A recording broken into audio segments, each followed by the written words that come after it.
Ini terakhir, Mas Jazilul, kalau kita melihat saja dalam 3 hari pertama kampanye, Gibran maupun Prabowo tidak melakukan kampanye tetapi masih aktif bekerja. Tapi kalau kita lihat surveinya juga masih kuat begitu ya, secara survei elektabilitasnya masih kuat. Kalau tadi dikatakan Anda mengandalkan nanti pada saat debat, meskipun menurut Mas Burhan, debat ini juga tidak signifikan. Strategi apa lagi yang Anda siapkan untuk bisa kemudian mengejar ketertinggalan ini? Ya tentu kita memberikan pendidikan politik kepada publik untuk mengingatkan bahwa pemilu itu adalah terminal harapan sekaligus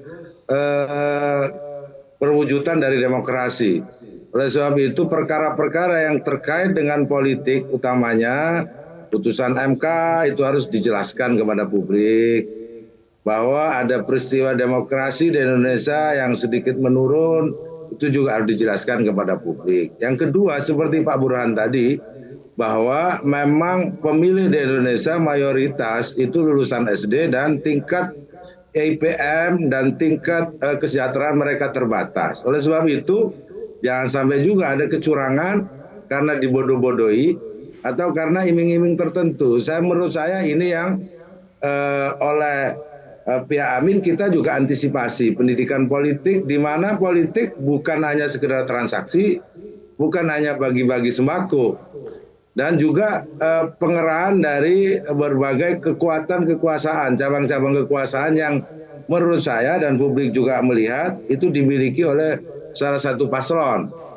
Dan kalau pihak Amin melakukan pendidikan politik, pencerdasan politik yang disebut oleh Pak Burhan tadi, kalau mengerti betul dan memiliki pemahaman politik yang tinggi, maka itu juga akan menguntungkan pihak Amin.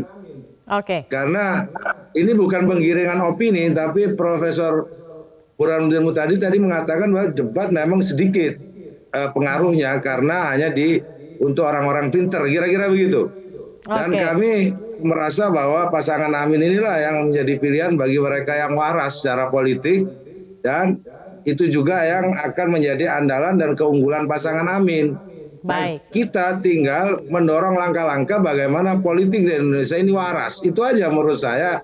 Sisa waktu 2,5 bulan, seluruh jejaring Amin, relawan Amin harus memberikan pemahaman kepada publik untuk memilih pemimpin dengan menggunakan akal sehat dan kewarasan. Itu aja, Mbak Zakia. Jelajahi cara baru mendapatkan informasi. Download Metro TV Extend sekarang.